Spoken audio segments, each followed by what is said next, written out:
Chris Mannix, the Sports Illustrated NBA and boxing writer, joining us from the Vegas airport. There's always something that bothers me in that airport, Chris. The Wheel of Fortune slot machine. Oh, it's right behind me. Yes. It's right behind me. It's completely annoying with they keep giving off that Wheel of Fortune sound. It's just like when you hear the Les Miserables song, Master of the House, just gets stuck in your head over and over again, and you can't shake it. What do you take away from this Mayweather fight? It was a much better fight than I thought it was going to be, Dan. I thought Mayweather would outclass him completely. I thought that Cotto at this stage of his career, and after the beatings he's taken from Antonio Margarito and Manny Pacquiao over the last 4 years, I thought he would be in over his head. It turns out, even though the scorecards were one-sided, it was a very competitive fight and a very good fight. I give Mayweather credit. He didn't, hit and run. He didn't shy away from action. Cotto's an action fighter, and Mayweather stood toe-to-toe with him for most of the fight. It was really a very impressive overall performance, maybe one of Floyd's most impressive overall performances in his career. What I like about Mayweather is that he is a great businessman. I know that sometimes we don't look past that persona. He's a great promoter. He's a smart guy, and he's made an awful lot of money. Has he made enough money that he does not have to fight Manny Pacquiao? He's not only made enough money that he doesn't have to fight Pacquiao, he can continue to not fight Pacquiao and make as much money as he's making. Dan, his guarantee for this fight was $32 million. That's the highest guarantee in Nevada history, which, I don't know if that's the highest guarantee anywhere, but, most of the big fights are in Nevada, so that's right up there. So he made $32 million guaranteed. When the pay-per-view receipts are all counted, remember, he controls virtually every revenue stream, from the foreign sales to the live gate to the hot dogs that are sold at the arena. It's all under his control, and once all those are counted, he's going to make north of $40 to $45 million.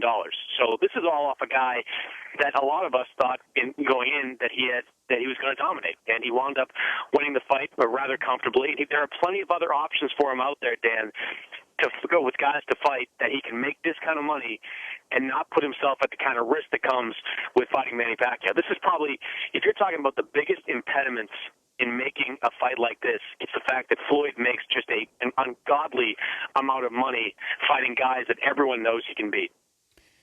I don't know how intimidating it was to go into the ring with Justin Bieber. I don't know how that, Well, Dan, you mentioned the genius of Floyd as a businessman. That's part of it. He had Bieber, he had Triple H, he had Lil Wayne, he had 50 Cent. But Bieber's interesting because he wanted Bieber because Bieber has 21.3 million Twitter followers. And right when the pay-per-view went on the air, Bieber tweeted something about the Mayweather-Cotto fight. I mean, I'm guessing that Justin Bieber's demographic is not following Floyd Mayweather on Twitter, so he reached a whole new demographic just by involving a kid like Justin Bieber in the show. It was an absolutely brilliant business decision to bring a guy like that in. What weight class do you think Biebs would be in? Oh, God, he's got to be, bantamweight maybe, like 118 or 122. I mean, he doesn't look like I saw him walking in with those belts. It looked like those belts were about to tip him over. He had two of those big gold belts on him. He looked like he was going to fall down.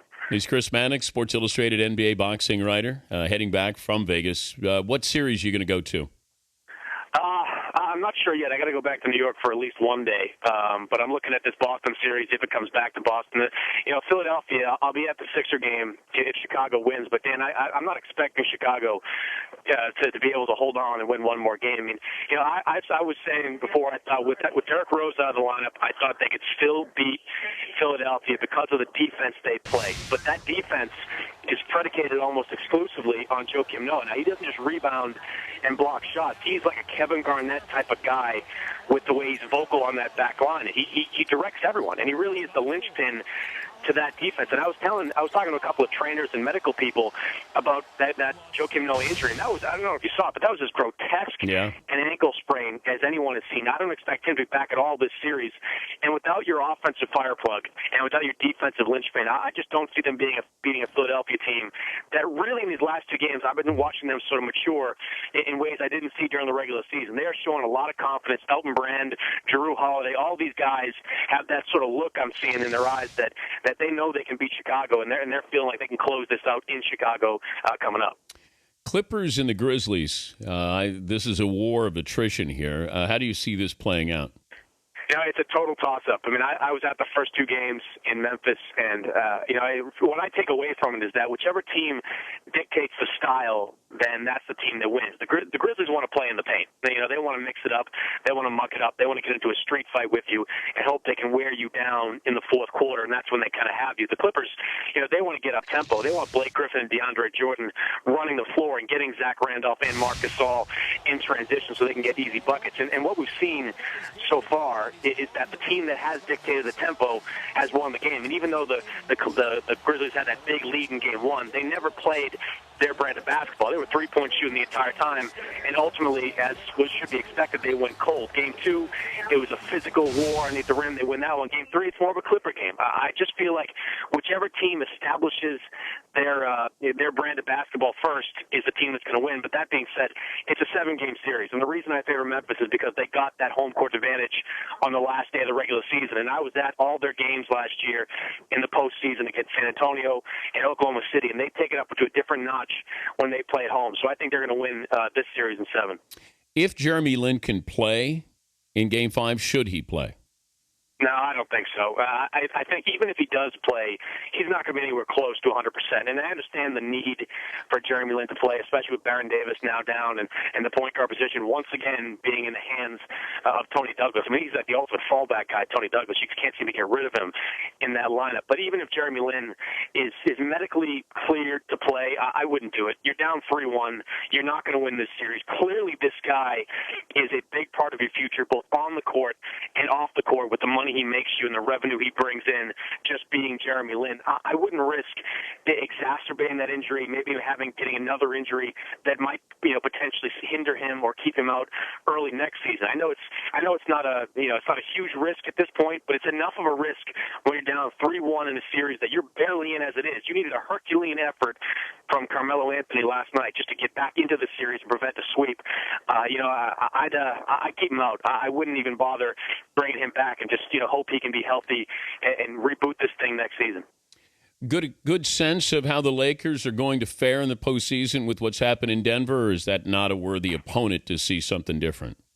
Well, it's not a worthy opponent because Denver hasn't been the same since the Nene trade. I still to this day have no idea why they did it. I mean, I'm guessing it's because of money.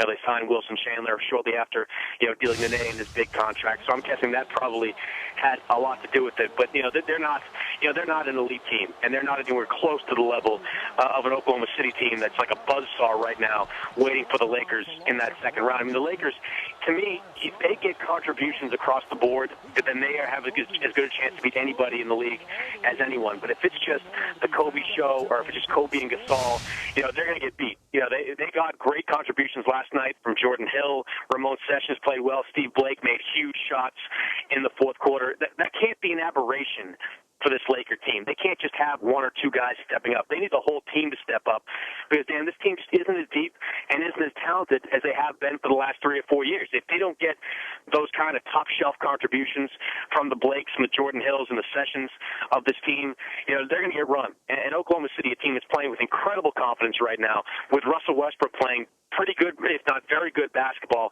at this moment. They are going to be an extremely, extremely tough test for the Lakers. The Lakers are going to have everybody playing at an elite type of level. Safe travels back. Thank you, Chris. Thanks, Dan. Chris Mannix, Sports Illustrated, covering the NBA and also boxing.